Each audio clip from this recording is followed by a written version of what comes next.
The water streamed over Cindy Melton's skin, erasing the traces of her night with Greg Frost, her superior at work.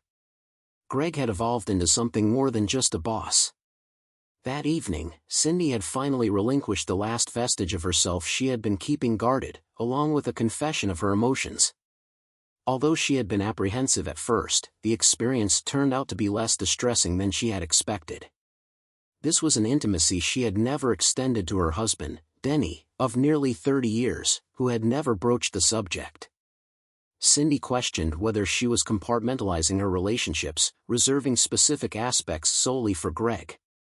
She wondered if there was any part of her that was still exclusively dedicated to Denny, as infidelity had never crossed her mind before.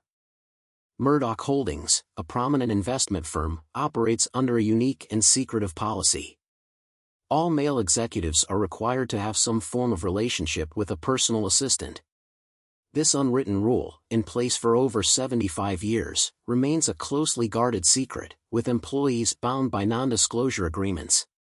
While most personal assistants are single, some are married and manage to keep their professional activities concealed from their spouses. Cindy Melton, who had always been devoted to her husband Denny and honored her marital vows, had never intended to become a personal assistant. However, when Greg Frost, a new executive recruited from a competitor in New York, joined the firm, he initially resisted the company's policy. His attitude changed after meeting Cindy, who had been temporarily assigned to him. Cindy made it clear that she was happily married and had no intention of changing her commitment. "Just so you're aware, Greg," she said, "I'm only assigned to you temporarily until you choose a permanent personal assistant. There are many attractive young women available, and they would all be eager to work with you." "But I don't want any of them," he replied. "I want you. You're the most beautiful woman I've ever met, and you seem to be a consummate professional. You're the one I want. But you'll be expected to have a personal relationship with your PA, Greg," she said. "As I mentioned, I'm very happily married to a wonderful man. Also, I'm 49 years old enough to be your mother, and I have a daughter who just graduated from college." "You definitely don't look your age, Cindy," he said. "In fact, you look at least a decade younger. Here's what I propose. I'll choose you as my PA, but I won't ask for anything beyond a professional relationship. If nothing else, you'll receive a significant salary increase and considerable bonuses." She recognized he was correct about that. The company offered $50,000 bonuses to PAs every 6 months in addition to a substantial salary. "Okay, Greg," she agreed.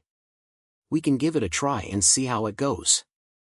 There were many disappointed faces when Greg made his announcement, and a few people seemed quite resentful. Everyone was curious about what Cindy had that the others didn't. She told her husband she had been promoted and selected for an executive assistant role, but she never disclosed the specifics of the job.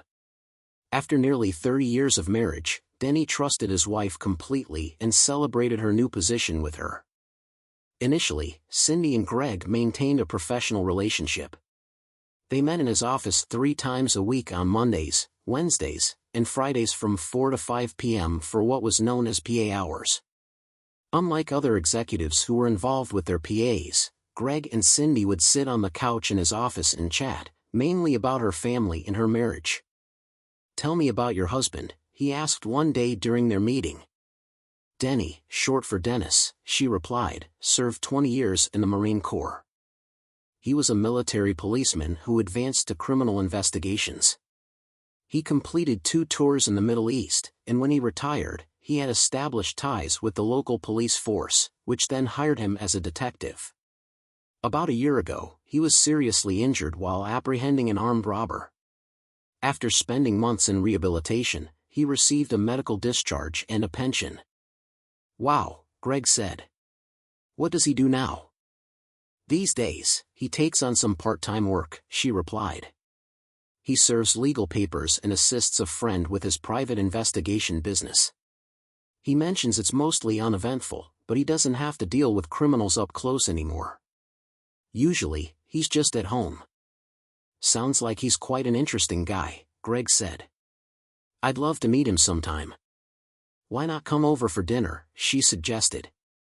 Dennis enjoys barbecuing, and I'm sure he'd be happy to meet you. Our daughter Alicia is also in town, so you might get to meet her, too. That sounds great, Greg agreed. After checking with Dennis, Cindy invited Greg over. Dennis grilled steaks, Alicia joined them, and they enjoyed a pleasant evening together. After Greg left, Dennis remarked that Greg was nicer than he had expected, noting that Greg's influence seemed to have positively affected Cindy, who appeared happier with her job. Dennis jokingly asked if there was anything romantic between Cindy and Greg, to which Cindy reassured him there was not, affirming her love for Dennis. About a month after choosing Cindy as his PA, Greg spoke privately with Aaron Harkness, the executive who had recruited him. "Is something wrong, Aaron?" Greg asked. "Do you understand how things work with the PAs?" Aaron inquired. "Yes, I do," Greg confirmed. "Are you actually sleeping with Cindy?" Aaron asked. "No," Greg responded. "We've become good friends, and I've met her family. She's married and says she doesn't want to jeopardize her marriage. I just want to respect her wishes." "I get that," Aaron said. "I appreciate your perspective, but the PA role was intended for a specific purpose. I don't want to issue an ultimatum, but you need to decide, either become intimate with Cindy, choose a different PA, or we'll need to find a replacement for you. So I either have to be intimate with her, pick someone else, or be replaced?" Greg asked, clearly taken aback. "I'm afraid that's the case," Aaron said. Greg nodded and returned to his office. He called Cindy in and shut the door behind her. "What's the matter, Greg?" she asked. "I've been given an ultimatum," he said. "I either have to sleep with you, choose a new PA and sleep with her, or I'm out of a job." "Okay," she said. "I'll step aside so someone else can take my place." "No," he said, placing his hand on her arm. "I don't want anyone else. I only want you." "But there are plenty of younger single women here who might be a better fit," she said. "Cindy, you're the most beautiful woman in this company," he said. "I want to be with you." She looked at him and considered his offer, despite being much younger, he reminded. Her thoughts drifted to Dennis when he was younger. She had also developed feelings for him, but what about Denny? She hesitated until he gently cued her face and kissed her deeply. She responded passionately and soon began to undress. Once they were both naked, she rode him to a powerful climax, letting him finish inside her. She wasn't concerned about pregnancy since she had had her tubes tied after Alicia was born. Afterward, she was overwhelmed with guilt. She had just cheated on her husband of nearly 30 years. Until now, Denny had been the only man she had ever been with. She had broken her vows and become an adulteress. "That was incredible," Greg said. "You're such an amazing woman. I could easily fall for you." She beamed at his praise and gave him a kiss before getting off him. "I should probably take a shower," she said. "I don't think Denny would appreciate me coming home with your marks on me." "Yeah, I guess not," he said. "What are you planning to do about your husband?" "You mean, am I thinking of leaving him?" she asked. "No, I'm staying with him. Even though we just had this moment, I love him deeply. I do have feelings for you, but if it comes down to choosing between you and him, I'll leave my job and stay with him." "I understand," he said. "We need to set some boundaries. First, no bad-mouthing my husband. If you disrespect him, we're done. Second, I won't allow you to have closeness with me if I've just been with him. Third, don't ask me to cut him off in bed. If you do, it's over. Fourth, we won't be doing this at my home or in the bed I share with him. And don't ever ask me to sleep with any of your friends or clients. We need to be very discreet about what we do and where." She continued, "What happens here stays here. And don't give him any reason to suspect anything between us. If we're at a public event and I'm with Dennis, you'll treat me like any other colleague. Any questions?" "No, I think you covered everything," he said with a smile. She smiled back, kissed him, and headed to the bathroom for a long shower. And that was how her role as Greg's paid corporate mistress began. In the following months, Cindy's relationship with Greg deepened. He showered her with gifts and treated her exceptionally well, but maintained a different demeanor on Mondays, Wednesdays, and Fridays between 4 o'clock and 5 p.m. Cindy appreciated his consistency and adherence to their arrangement. Greg never spoke ill of Denny or requested to be intimate at Cindy's home. At company events where Cindy was with Denny, Greg remained a professional colleague. Denny remained unaware of the affair. When Cindy received her first bonus, she used most of it to buy a new Ford F-150 for Denny, who was driving a 2010 model. Denny was surprised and delighted by the gift, and Cindy claimed it was a reward for being a supportive husband. The bond between Greg and Cindy grew stronger, leading them to refer to each other as work spouses. It was common for executives and PAs at the company to form long-term relationships. Greg eventually proposed to Cindy in his office, presenting her with a luxurious pearl necklace and declaring them office husband and office wife, a title Cindy joyfully accepted. "You may now enjoy your office bride," she told him. "That's the best offer I've received all day," he said. She replied, "Just one thing." Removing her wedding and engagement rings, she continued, "What are you doing?" Greg asked, "From now on, while I'm at work, I'll be your wife, completely devoted to you," she explained. "When I'm home, I'll be Denny's wife, wholly devoted to him." She placed her rings in the top drawer of her desk and closed it. "Now I'm ready, my office husband. Let's get started." Cindy and Greg's relationship grew closer. Greg, already wealthy, bought Cindy a new wardrobe and insisted she wear it at the office. She complied, changing clothes upon arrival. Before leaving, she removed a photo of her and Denny from her desk to avoid reminders of her marriage. Their affair intensified with daily encounters, mostly in Greg's office or condo. Cindy often stayed late, telling Denny she had deadlines while actually being with Greg. During trips back east, Cindy and Greg shared hotel rooms, and she assured Denny they had separate rooms, maintaining secrecy. At 49, Cindy felt she had it all: a loving husband, a great job, and a passionate lover. However, she worried about how long this could continue, knowing Greg might eventually prefer someone younger. She also noticed Denny had become withdrawn, started smoking again, and stopped driving the new truck she bought, which concerned her. "Why are you still driving that old truck?" she asked. "Is there something wrong with the new one?" "I'm trying to keep the mileage down on the new truck," he replied. She attempted to probe further, hoping to uncover what was troubling him. "Denny, is everything okay?" she asked one day. "You've been unusually quiet. I'm concerned about you." "Everything's fine," he said in a flat tone. "Mac has me working on a case involving a cheating wife, and it's really getting to me." Mac was Mike McGregor, the private investigator Denny sometimes assisted. They had served together in the Marines before Mac started his own company after retiring from the police force. "I'm sorry to hear that," she said. "Do you want to talk about it?" "Not really," he said. "I just don't understand it. Why would a woman cheat on her husband and then say she loves him? If she wanted to be unfaithful, why marry him in the first place? Honestly, if it were me, someone would end up hurt." She recoiled at his harsh words and wondered if he truly meant them. "Well, you don't need to worry about that," she reassured him. "You know I'd never do anything like that to you." He stared at her for a moment before answering, "Yeah, I guess I'm pretty lucky, huh?" he said with a forced smile that lacked warmth.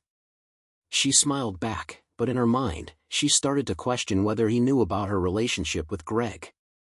Back in the present, Cindy finished her shower, carefully drying herself and brushing her hair to match its morning appearance. She took meticulous steps to cover up her affair from Denny, even using the same soap and shampoo she used at home. Dressed in her work clothes, she headed to the office and gave Greg a passionate kiss before leaving his office. Returning to her own office, Cindy unlocked her drawer to retrieve her rings but was shocked to find them missing. She always stored them in a specific, secure part of the drawer, so their disappearance was inexplicable. She searched frantically, but there was no sign of them.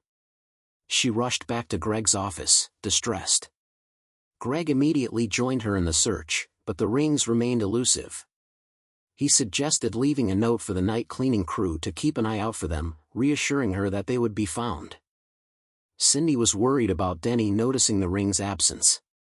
Greg advised her to say she had taken them for cleaning and resizing.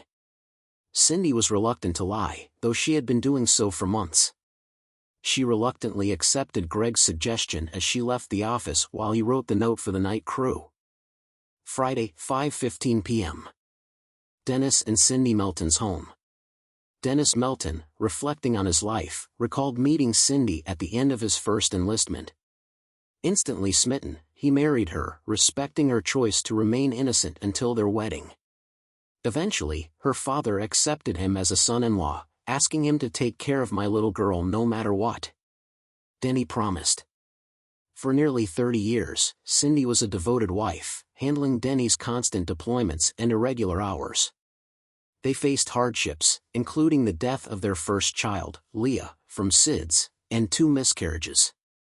Despite these challenges, Cindy agreed to have her tubes tied after giving birth to their daughter Alicia. After Denny retired from the Marine Corps and became a detective, Cindy worked at Murdoch Industries. They lived a stable life until Denny was severely injured in a bank robbery, leading to medical retirement. Following his recovery, Denny took a part-time job as a process server and became a licensed private investigator with restrictions on his work. Denny was thrilled when Cindy got promoted to assistant for a new executive and noticed she seemed happier and more relaxed. He was even more surprised when Cindy brought home a new pickup, paid for with a bonus from her job, as a gift for his support. However, his world came crashing down the following Monday when he received a call from Terry Knight, a colleague of Cindy's while at Ma's office. After a surveillance operation, she requested a brief meeting, suggesting a coffee shop on Riverside and 3rd. Dennis agreed, proposing to meet in 20 or 30 minutes.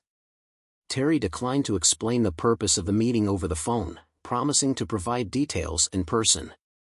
"I'm sorry to be the one to tell you this, Mr. Melton," she said, "but your wife is involved with one of our executives." "Just call me Denny," he replied. "What exactly do you mean by involved? Is she having an affair?" "I'm afraid it's more than just an affair," she said. "Are you saying she's actually in love with this executive?" he asked. "That's what it seems like," she answered. "It looks that way to me." "Who is this executive?" he inquired. "Is it Greg Frost?" "Yes, it is," she confirmed. "How did you know?" "Cindy mentioned she was hired as his executive assistant," he said. "I've met him, and he seems like a decent guy." "Are you sure Cindy's involved with him? He seems a bit young for her, doesn't he?" "Greg picked her," Terry explained, "and she's not really an executive assistant. She's a personal assistant, and part of her role includes sleeping with him." "How long has this been happening?" he asked. "Just over 6 months," she said. "Why are you telling me this now, and why did you wait so long?" he asked. "Well, I have to admit part of my reason is personal," she said. "I was hoping he'd pick me instead, but he went with a married woman who's much older." "No offense intended," he replied. "None taken," she said. "I understand. Perhaps I should discuss this with your management." "Oh, please don't do that," she pleaded. "Why not?" he asked. "We're all bound by non-disclosure agreements," she said. "We're not supposed to discuss these arrangements between executives and their assistants. We could lose our jobs if we do." "I understand," he said. "So, do the same rules apply to female executives?" "No, the company doesn't hire female executives," she said. "It may seem a bit outdated, but as far as I know, there's never been a female executive here. Many have applied, but none have been hired." "That's interesting," he said. "Are any of the other assistants married?" "Yes, a few are married, but most are single," she said. "What about their spouses?" he asked. "One doesn't know about the arrangement, and the other does," she explained. "He's disabled and can't work. They need the extra income, so he doesn't complain as long as she doesn't flaunt it." "How much extra do they earn?" he asked. "Well, their salary nearly doubles, and they receive a $50,000 bonus every 6 months, she said. That's after taxes? Wow, he said. That explained where she got the money for his new truck. It seemed like a guilt-soothing gesture. Now, how often do they meet up? The company has scheduled PA hours when assistants and their executives meet, she said. That's every Monday, Wednesday, and Friday from 4 to 5 p.m. However, many, like your wife and Greg, arrange to see each other at other times. So Cindy is with him right now? He asked. She nodded. Yes, she confirmed. Could you do me a favor? He asked.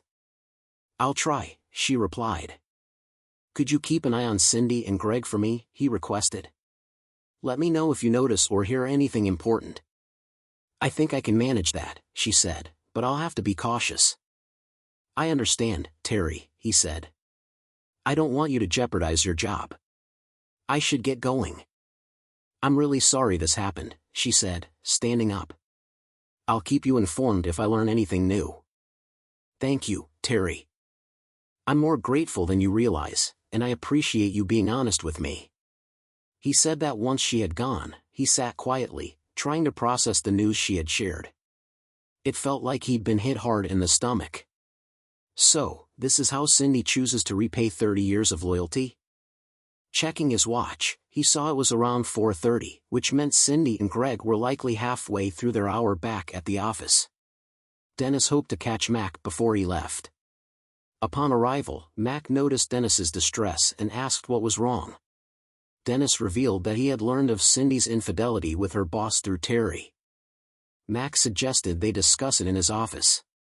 Dennis recounted everything Terry had told him. Mac advised Dennis to gather evidence, noting that without it, Terry's claims were just hearsay. Given their nearly 30-year marriage, Mac found it hard to believe Cindy would cheat. Mac provided Dennis with a hidden audio recorder, instructing him to place it in Cindy's purse. The device could record up to 18 hours of audio from up to 50 feet away. Mac also offered to look into video surveillance options. He cautioned Dennis to avoid acting suspiciously or doing anything rash.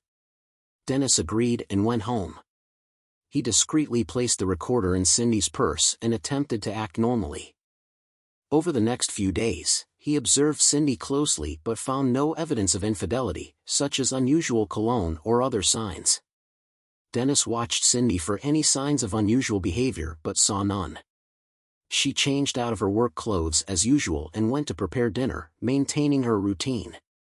When they went to bed, Cindy claimed to be too tired for closeness, a frequent excuse lately.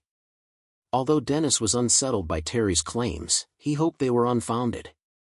The following evening, Dennis retrieved the audio recorder from Cindy's purse and listened to the downloaded file. The recording revealed Cindy begging Greg to do her harder. Afterwards, Cindy mentioned needing to shower to avoid raising suspicion and exchanged "I love you" with Greg. The next morning, Dennis scheduled a divorce consultation with a lawyer. Mac, who worked with various divorce attorneys, had arranged for Dennis to use a camera in the block building to monitor Cindy's office. At the attorney's office, Dennis presented the evidence. The lawyer explained that in a no-fault state, the grounds for divorce were limited to irreconcilable differences, although adultery might influence asset division. Dennis inquired about taking action against Cindy's boss or her company, but the attorney noted that suing for alienation of affection was no longer possible, though he would explore options regarding the company. Dennis requested a clean split, keeping half of the assets in his retirement, and preferred to serve the divorce papers himself on their 30th anniversary as a form of revenge. After paying the retainer, Dennis returned to the office, where Mac showed him footage of Cindy removing her rings and changing clothes. Disturbed by the sight, Dennis noted Cindy's new, more expensive outfit and a new necklace. He decided to rent a small one-bedroom apartment and put down a deposit after reviewing his budget. Dennis was scheduled to start moving into his new apartment on Monday after it was cleaned. He withdrew half of their checking and savings accounts from the bank and opened a new account elsewhere. He then went to the 15th floor of the Parker building, where he had often visited Cindy. Avoiding detection, he used a lockpick kit to open her desk drawer and retrieved her rings. He also found a picture of them from a vacation years earlier, which he placed back in the drawer before leaving the office. Returning home, Dennis drank a beer and smoked cigarettes on the back deck. Cindy joined him, expressing concern over his drinking. When asked about her rings, Cindy claimed she had taken them to be cleaned. Dennis noticed her guilty demeanor, and the comment about their 30th anniversary dinner reservation at Mangera surprised Cindy. She suggested changing the celebration to the weekend, but Dennis insisted on keeping the anniversary date. Cindy reluctantly agreed. She thought to herself, that's the only thing that can explain his behavior. Oh God, what have I done? Can I ever fix it? She changed clothes and went back downstairs to fix their dinner. The next day, Dennis listened to the latest audio from the device planted in Cindy's purse. His wife let Greg do her in the a-hole. He was never into that, and as far as he knew, neither was she. He felt like strangling her when he heard her tell Greg that her a-hole was his exclusively. He had to get out of the house before he said or did something stupid. He drove to a park, letting his emotions out, and realized he needed to talk to someone. He called Alicia, his daughter, who invited him over. When he arrived at her apartment, Alicia made him coffee, and he revealed the painful truth about Cindy's infidelity. Alicia was shocked and questioned whether there was a chance to repair their marriage. Dennis explained that the affair was more than a one-time mistake. Cindy had even stopped wearing her wedding rings and had been receiving gifts from her boss. Her company encouraged this behavior as part of their executive compensation. The affair was with a younger man, Greg Frost, who was 30 and had a history of seducing older women. Alicia suggested that Frost might have an Oedipus complex but expressed concern about Dennis's intentions toward him. Dennis acknowledged he couldn't sue Frost but planned to ensure he faced consequences. After their discussion, Dennis felt a bit better. He realized he had been gone for over 2 hours and decided to head home. He walked into the house and took in the surroundings. Everywhere he looked, there were reminders of 30 years together, the last decade or so spent right there. The weight of the memories almost brought him to tears. Cindy was outside in the backyard, tending to her flowers as if nothing was amiss. He couldn't understand how she could cheat on him and then come home, acting like everything was perfectly normal. He shook his head and grabbed a beer from the fridge before heading outside. Taking a seat, he opened the beer and lit a cigarette. Cindy noticed him from the deck as he settled in, and she walked over to him. "Dennis, we need to have a talk," she said. "Oh? About what?" he responded. "About us. About everything," she said. "You've been distant, irritable, and off all week. You haven't told me you love me, and you haven't even touched your new truck. Did I do something to upset you?" Her question caught him off guard. He wondered if Greg had somehow influenced her behavior. "You tell me," he said. "Have you done something to upset me?" "Not that I know of," she said, avoiding his gaze. The thought of confronting her about Greg nearly drove him to snap, "But, if I have, I'm sorry. I didn't mean to. Please, Dennis, talk to me. I hate seeing you like this. I feel like I'm losing you." "That's because you are losing me, you stupid hoe," he thought to himself. After a moment, she continued, "I know you're dealing with that case alongside Mac, and it's clearly stressing you out. Perhaps you should reconsider working with him if it's affecting you this much. I've never seen you so distressed about a case before." "It's nearly resolved," he replied. "It'll be finished soon, I hope. I really don't like seeing you like this. It's tough on me too. How about letting me help you unwind tonight? It's been ages since we've done anything together. What do you think?" Denny pondered her suggestion before responding. She made a good point. It had been a long time since they'd been intimate, and after Wednesday, there was no telling when they'd have the chance again. Maybe, he thought, this could remind her of what she might lose. He smiled at her and then spoke. "Sure, that sounds like a great idea," he said. She beamed and kissed him. "I'll make it a night to remember," she promised. And it turned into a night neither would soon forget. Denny was more vigorous than he had been in a long time, his energy intense as he took his soon-to-be ex-wife several times. Not even Greg could match what Denny was doing to her. She thought, then her husband surprised her. By turning her onto her stomach and asking her to get on her hands and knees. "What are you planning, Denny?" she asked. "It's a surprise," he said, applying their combined juices to her rear. When she realized his intention, she tried to move away, but he stopped her. "No, Dennis, please," she pleaded. "We've never done this before. After 30 years, I think it's time we try something new," he said. "I'll be gentle, I promise." He slowly entered her from behind and was taken aback by how tight she felt. He thought to himself that they should have tried this much sooner. Cindy, on the other hand, was deeply unsettled. This was supposed to be Greg's exclusive area. Why had Denny suddenly decided to do this? She realized she couldn't exactly tell her husband to stay out of what was Greg's domain, so she tried to relax and accept what Denny was doing. "Oh my God," she thought as he pushed further inside her. After their final climax, Dennis withdrew and went to the bathroom to fetch a couple of warm washcloths, one for himself and one for Cindy. He handed her a washcloth while he cleaned up. For a moment, he thought she might start crying. "Why did you do that?" she asked. "You've never shown interest in that before." "Your rear looked so tempting, I just couldn't resist," he replied. "I didn't hurt you, did I?" "I'm sorry if I did." "No, you didn't hurt me. You just took me by surprise," she said. "You were incredibly intense. What brought this on?" "You did," he answered. "You looked so alluring, I couldn't control myself." She smiled and hugged him. "I love you, Dennis Melton," she said. "I hope you never forget that." "And I love you too," he said. They drifted off to sleep in each other's arms, feeling content. Denny wondered if this might be the wake-up call she needed. They slept in late on Sunday, and Denny headed downstairs for a bacon and egg breakfast. "Good morning, sleepyhead," Cindy said. "I hope you slept well last night." "I sure did." "I'm still feeling the effects of what you did," he smiled, trying to mask the discomfort he felt. "I'm glad," he said. "Looks like the old man still has some tricks up his sleeve." "Yes, I slept better than I have in a while," she replied. After breakfast, he went out to the backyard and started up his lawn mower, possibly for the last time. He mowed the lawn and put the mower away.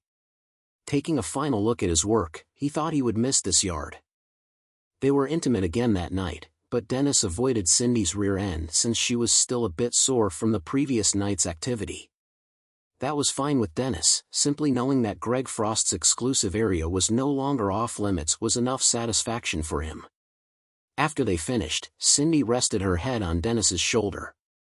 "Please don't forget how much I love you," she said. "I'd be completely lost without you."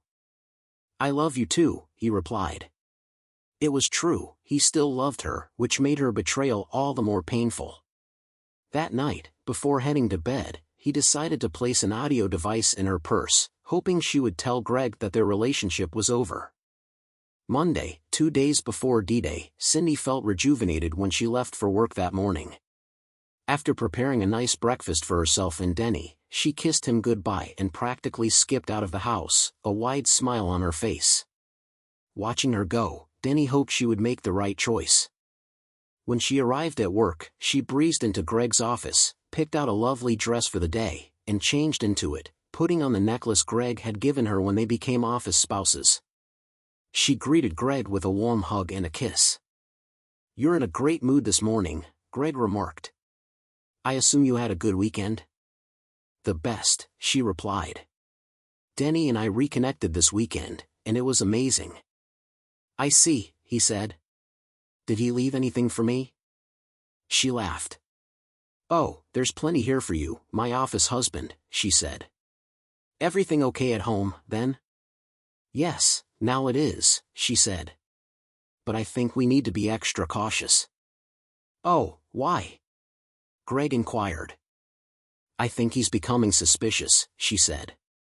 He was in a terrible mood all last week, dealing with a case about a cheating wife, and it really got to him. He didn't even drive his new truck once. You don't think he might get violent, do you? I mean, he did serve in the Marines and was a cop for over 10 years. Of course not, Greg said. Denny's a softy underneath. Don't let his tough exterior fool you.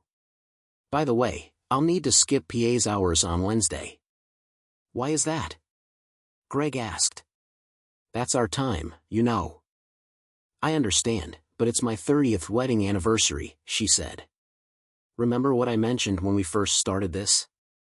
If I had to choose, it would always be him. I'm not going to ruin our anniversary.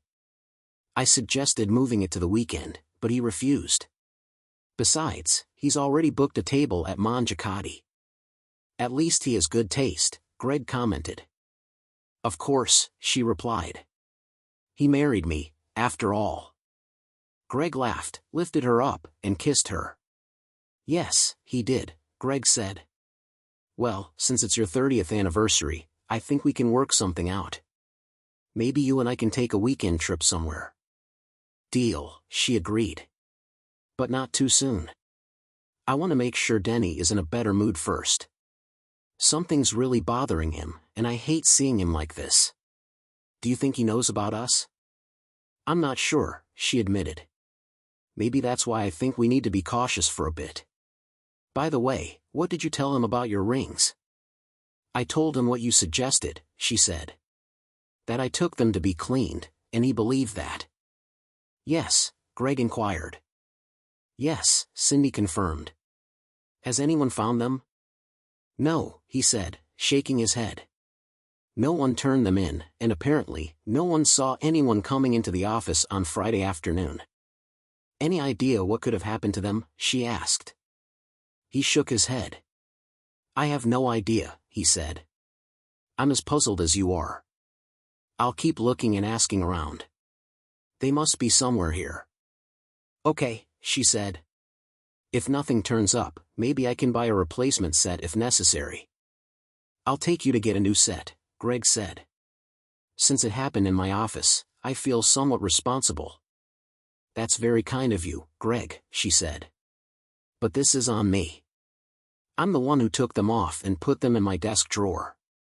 It's fine, I can put them on my credit card anyway. I should get to work. Speaking of work, Greg said, there's something I wanted to discuss with you. What's that? She asked. Since we're office spouses and you've already committed to me fully at work, I was wondering how you'd feel about adopting my last name, he asked. Just in the office, of course. The other executives have been discussing it for a couple of weeks and they might make it a policy. Cindy paused to think, then smiled. Cindy Frost, she said. I like the sound of that. Sure, but let's hold off for a bit. Maybe a week or so. As I mentioned, Denny's been really grumpy lately, and I want to make sure he's okay before we move forward with anything. All right, Greg said. Just let me know when you're ready and I'll have HR update the directory. Will do, she replied, then cheerfully left his office. Later that morning, Denny received a call from his lawyer, John, who asked him to come by the office after lunch to review the divorce papers. After signing, he asked about the case against Murdoch. John presented another set of papers for a claim of intentional infliction of emotional distress, explaining that it met all legal criteria due to the company's actions contributing to Denny's marital breakdown. John had set the claim amount at $30 million to attract attention, though he anticipated a lower settlement. He offered to take 10% of any settlement. Given Denny's connection with Mac, they agreed to file the papers on Tuesday and serve Cindy on Wednesday. Denny planned to meet John at Murdoch at 9:30 a.m. to proceed with the case. On Tuesday, Greg Frost sat at his desk and thought about the current state of his life. He had a great job that paid a lot of money, and better yet, a warm, willing, and beautiful older woman for a toy. Cindy had just left the office to get their lunch. He knew that after they ate, they'd be turning their attention to each other. Soon, he thought, she would be completely his, and her loser husband would be powerless to stop it. He had played this game many times before with other older women, but out of all the women he had seduced, Cindy was the best. He was jolted back to reality when his phone buzzed. Recognizing the number, he answered. "Frost," he said as he answered the call. "Greg, it's Denny," the voice on the other end replied. "Hello, Denny. It's great to hear from you," Greg said with a sly grin. "What can I assist you with?" "I'm planning a little anniversary surprise for Cindy and was hoping you could help me out," Denny said. "Certainly," Greg replied. "I'm happy to assist in any way I can." "Perfect," Denny said.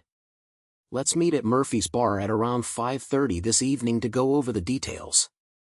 And keep this between us, no mention to Cindy." "Got it?" "Got it," Greg said. "I'll see you at 5:30. "Great," Denny said. "See you then," he concluded before hanging up.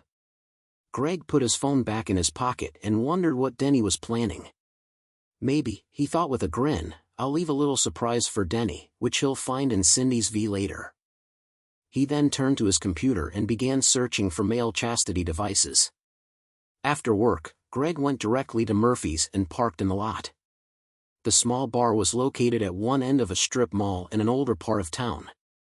Though he didn't feel entirely at ease in this area, he figured it was still early enough. He entered the dimly lit pub and saw Denny seated at a table on the far side of the bar. Two rugged-looking men at another table watched him closely as he made his way to Denny. Denny had a laptop open on the table and was typing. When Greg arrived, he paused his typing and looked up as Greg took a seat across from him. "Right on time," Denny said. "I appreciate punctuality. Would you like a drink?" "Yeah, a beer would be great," Greg replied. Denny signaled to the bartender and ordered 2 beers. The bartender brought 2 cold bottles to the table, and Denny paid him before he left. "So, what's this surprise you mentioned?" Greg asked. Denny smiled, but there was no warmth in it. "Well, as you probably know, tomorrow marks my 30th wedding anniversary," Denny said. "It's hard to believe that a woman like Cindy has been with me for 3 decades.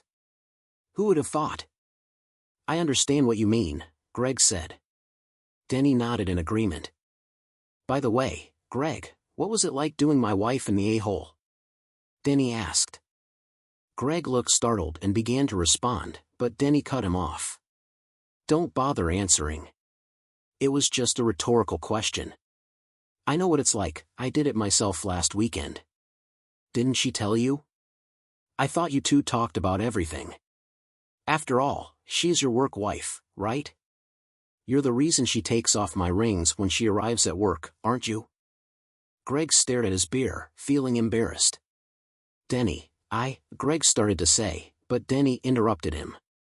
"So, you want her to use your last name at work, right?" he asked. "Are you planning to add her to your health insurance too? She's 49, old enough to be your mother. You seem to have a thing for older married women, don't you?" "I don't know what you're talking about," Greg replied.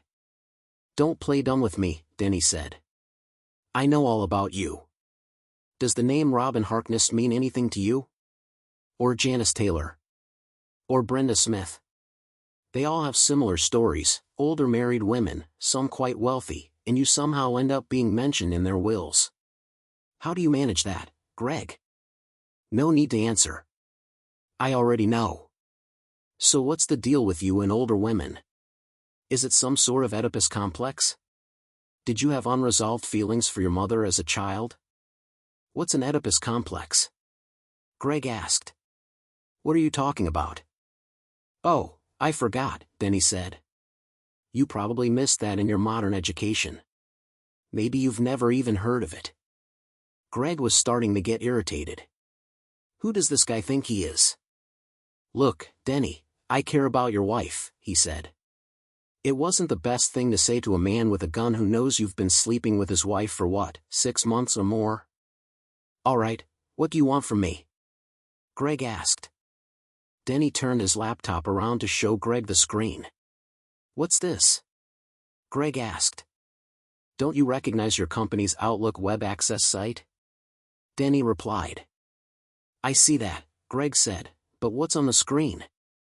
"That's your resignation letter," Denny said. "Effective immediately. I've already included the email addresses of your superiors, board members, and HR department. All you need to do is sign electronically and hit send. Then you can leave." "I've got a better idea," Greg said, his face reddening. "How about I kick your ass and then sleep with your wife in your bed while you watch?" Denny chuckled at that.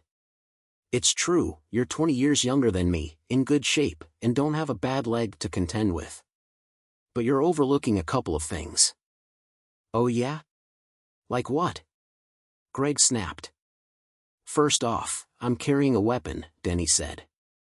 "Second, I've been in law enforcement longer than you've been alive. Along the way, I've learned a few things, like how to make someone like you vanish without a trace.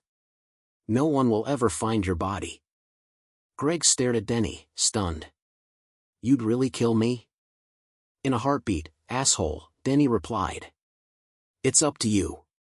We can handle this the easy way," he said, gesturing to the laptop, "or we can take a more unpleasant route and do it the hard way.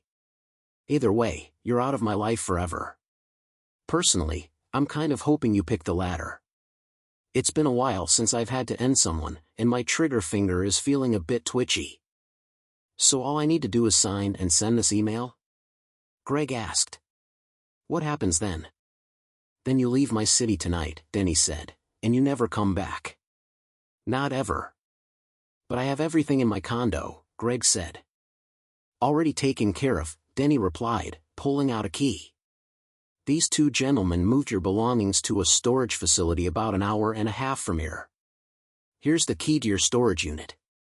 It's been paid for the month." Greg glanced over at the two bulky men sitting nearby. They didn't look very welcoming. Greg reviewed the resignation letter Denny had prepared. He had to admit, Denny had a talent for writing. After reading it, Greg signed electronically and clicked send. He handed the laptop back to Denny. Moments later, they heard Denny's phone buzz. "I included my email address in the ABC field," Denny said. "Now leave my city. These two gentlemen will guide you to the state line. Don't attempt to contact me, and definitely don't try reaching out to my wife." Defeated, Greg nodded and got up to leave. Denny rose as well and walked around the table to face Greg. "If we ever cross paths again, Greg, you'll regret it," Denny warned. "All right," Greg said. "You win. No hard feelings." He offered his hand. Denny glanced at the hand for a moment before shaking it. As they shook hands, Denny pulled Greg closer and kneed him in the groin with his good leg. Greg collapsed to the floor in pain. The bartender glanced over briefly. "He's fine. Just slipped on a wet spot," Denny called out. The bartender nodded and returned to his duties. Denny grabbed Greg by the hair, forcing him to look up. "I'll be keeping an eye on you, Greg," he said. "If I find out you're messing with another man's wife, I'll track you down and end you. Got it?" "Yes, sir," Greg stammered. Denny released him and addressed the two men with him. "Get this trash out of my sight and out of my state," he ordered. "Right away, boss," one of the men replied. They grabbed Greg by the arms, helped him up, and escorted him out of the bar. Denny watched them leave and then noticed something on the floor by a chair. Bending down, he saw it was Greg's phone, which must have fallen out when Greg hit the floor. He turned it on and found it was locked. Curiously, he tried 1234 and pressed OK. Surprisingly, the phone unlocked. He shook his head incredulously. What a fool, he thought. He turned the phone off, pocketed it, and headed home. Wednesday, the day Cindy woke up early and noticed that Denny's side of the bed was vacant. She hoped he was still downstairs, so she quickly threw on a robe and dashed down. They had a long-standing tradition of exchanging anniversary cards in the morning, and she wanted to catch him before he left. In the kitchen, she saw that the card she had bought for him was still on the counter, unopened. She had hoped to find a card from him as well, but instead, there was a note that read, "Had to leave early to handle some things. See you at Manicotti at 6 o'clock. Happy anniversary, Greg. This was unusual, she thought. There were no words of love, and he always leaves her a card to open in the morning. Worried, she went back upstairs to get ready for work. At the office, she went into Greg's office but found it empty. He was usually there before her. She looked around but found no trace of him. His jacket wasn't on the rack, and his coffee pot was still off. She took out her phone to call him, but it went straight to voicemail. As she turned around, Robert Jones, the CEO, entered the office holding a piece of paper and delivered the shocking news. Greg had resigned, Robert said. He handed Cindy the resignation letter Greg had sent after leaving the office. The letter explained that Greg was resigning from Murdoch Holdings effective immediately, citing his discomfort with undermining Denny's marriage. Cindy, in tears, read the letter twice before handing it back to Robert, who told her to keep it. Robert expressed surprise at Greg's sudden decision, noting that Greg had shown no signs of dissatisfaction and had performed well. He asked Cindy if she had discussed anything with her husband, to which she replied no. Understanding the emotional impact, Robert suggested Cindy take the rest of the week off, assuring her that her position was secure. In the parking lot, Denny and John watched from John's car as Cindy, clearly upset, got into her car and drove off. John looked at Denny and asked, "Are you ready?" "Let's go," Denny said. They exited the car and walked into the building, taking the elevator up to the executive suites at Murdoch Holdings. Upon reaching the floor, a receptionist attempted to stop them from entering Robert's office, but Denny flashed a badge, allowing them to proceed unimpeded. Robert looked up, clearly startled, as the two men entered his office without knocking. "Who are you two?" he asked. "What's the meaning of barging in here like this?" "Mr. Robert Jones," Denny inquired. "Yes?" "That's me," Robert replied. Denny took out a manila folder and set it down on Robert's desk. "You've been served," Denny announced. "Served?" Robert asked, visibly stunned. "For what?" "It's all detailed in the paperwork," John answered. "Your company and its top executives are being sued for intentional infliction of emotional distress." "What?" Robert said. "Are you out of your minds? What are you talking about? One of your executives, Greg Frost, was involved in a 6-month affair with my client's wife, which has ruined his marriage and caused him significant emotional suffering," John explained. "Furthermore, your company pressured him into this illicit relationship to keep his job. As a result, my client is seeking $30 million in compensatory damages." "Now I'm certain you've lost your mind," Robert said. "First of all, Greg Frost no longer works here. He resigned last night." He turned to Denny and added, "Wait a minute. I recognize you. You're Cindy Melton's husband, the retired cop who got hurt. Are you representing him?" "That's correct," Denny said. Robert's face flushed with anger as he looked at John. "You can take this ridiculous lawsuit and shove it where the sun doesn't shine," Robert said. "Then you can watch while my lawyers rip this defamatory nonsense to pieces." "Mr. Jones, we've got audio, video, and eyewitness accounts backing up all our claims," John said. "And you know the saying, discovery can be ruthless. You're well aware of the damage this lawsuit could inflict on your business. Just imagine the fallout when people learn that your company has been forcing its executives to engage in illicit affairs with their assistants for over 75 years. And what about the fact that there isn't a single female executive here? I've spoken to several highly qualified women who applied for executive roles only to be told they weren't suitable. Trust me, Mr. Jones, I'll be outside the courthouse every day broadcasting to the media about how Murdoch discriminates against women and wrecks its employees' marriages. We also know you're paying your PAs up to $100,000 a year for favors with their assigned executives. That sounds a lot like sleeping services, which is illegal in this state. I'm sure the DA would love to get their hands on that. So if you want to file a countersuit, that's your choice, but it's going to cost you a lot more. We're both reasonable people and open to considering a fair counteroffer. What do you say?" John said. Robert, stunned, listened in silence as John laid out his position. After a moment, Robert looked at Denny. "How long have you been married to Cindy?" he asked. "Today would have been our 30th anniversary," Denny said. "But instead of celebrating, I'll be serving her with divorce papers tonight." Robert's demeanor softened slightly at this revelation. He turned back to John. "All right, you've made your point," he said. "How about $3 million to settle this? Will that make it go away?" John glanced at Denny before responding, then looked back at Robert. "That $3 million is after taxes," John said. Robert sighed deeply before responding, "All right." He said, "Is there anything else?" "Yes, Mr. Jones," Denny said. "What is it?" Robert asked. "First, you need to stop this practice of yours," Denny said.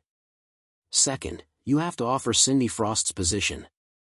She has a business degree and has been working closely with Frost for months. She probably knows his job even better than he did." Robert considered this for a moment before replying, "And you agree to sign a non-disclosure agreement if we agree to this?" he asked.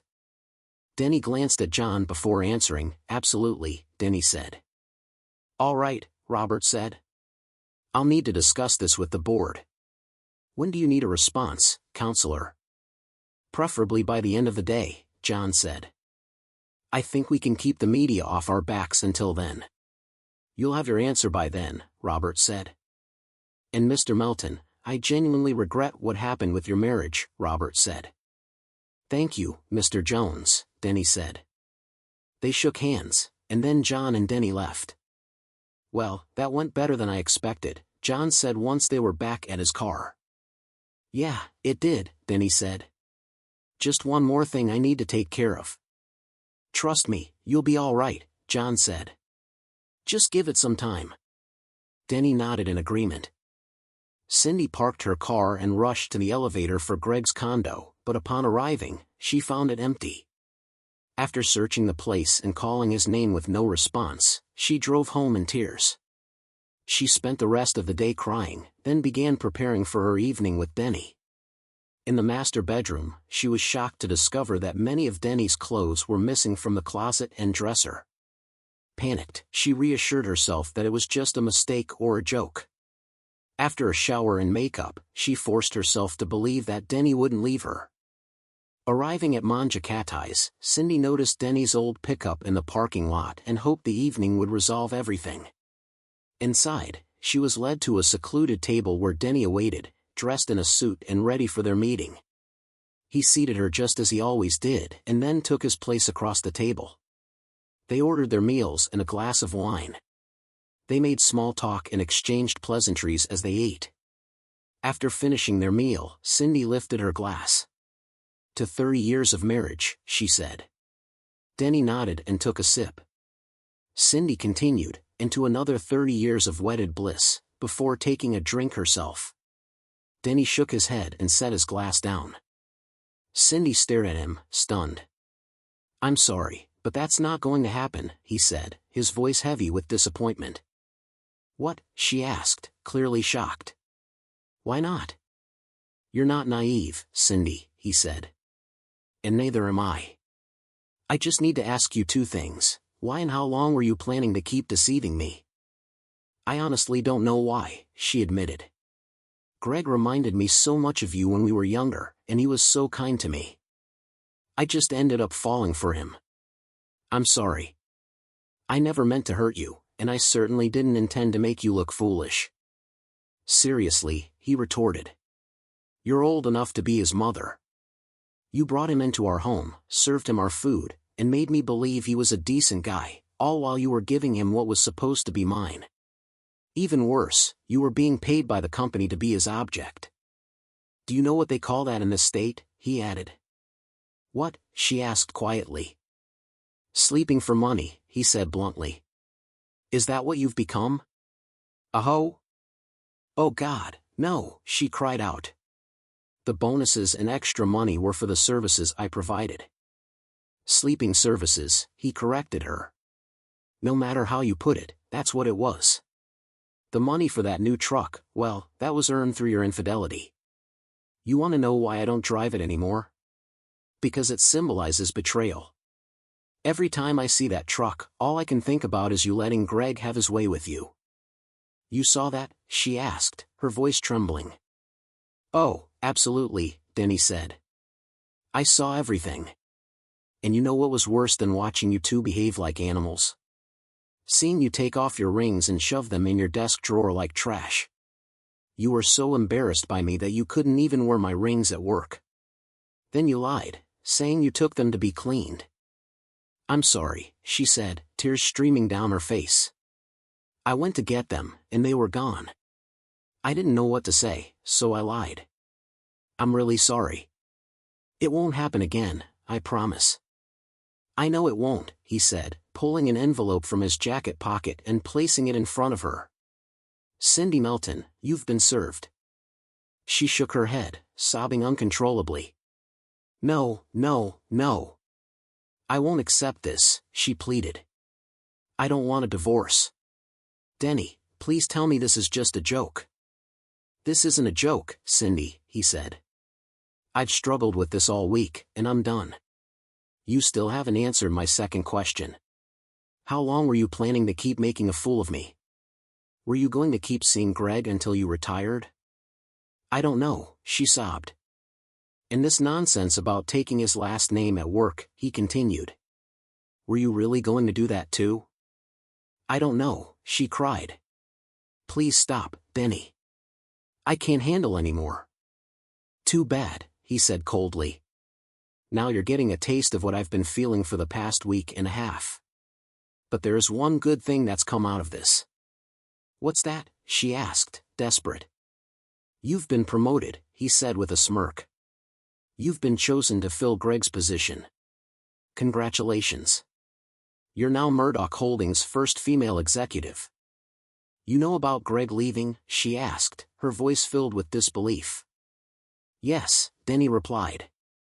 I had a straightforward talk with him and convinced him it was best for him to leave. And how did you manage to get Murdoch to give me his position? She inquired. I had a bit of help from a skilled attorney, Denny said. Denny, I know it sounds cliché, but it was just an act with Greg. It didn't mean anything, she pleaded. Can't we move past this? Denny smirked and pulled out Greg's phone. He opened the voicemail app and played her last message. Greg, sweetheart, are you okay? Please call me. I'm worried. Love you. Cindy's voice echoed.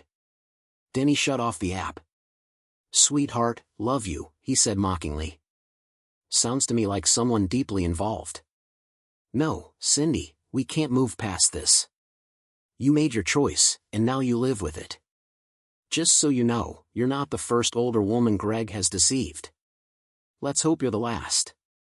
He reached into his pocket and pulled out another envelope, tossing it on the table. Go ahead, open it, he instructed. Cindy opened the envelope to find 3 rings inside, hers and his. She stared at him, stunned. You took my rings? She asked incredulously. He nodded. Yeah, he said. If you didn't want to wear them, I figured I might as well take them back. I almost cut them in half, but I thought you might need the money from selling them. So we're really done, aren't we? She asked. He nodded in confirmation. Yes, he said.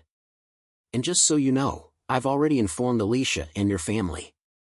They're not exactly thrilled with you at the moment. You told them? She asked, horrified. What exactly did you say? I told them the truth, he said. You cheated, and I filed for divorce. That's pretty much the end of it. The house is yours. We'll keep our own retirement accounts and split the bank accounts. I've already taken my share. I've started moving some of my things out of the house. I'll need to come back for the rest. Just let me know when it's convenient. You can come by any time, Denny, she said. As far as I'm concerned, the house is yours too. All right, he said. I'll be leaving now. Happy anniversary.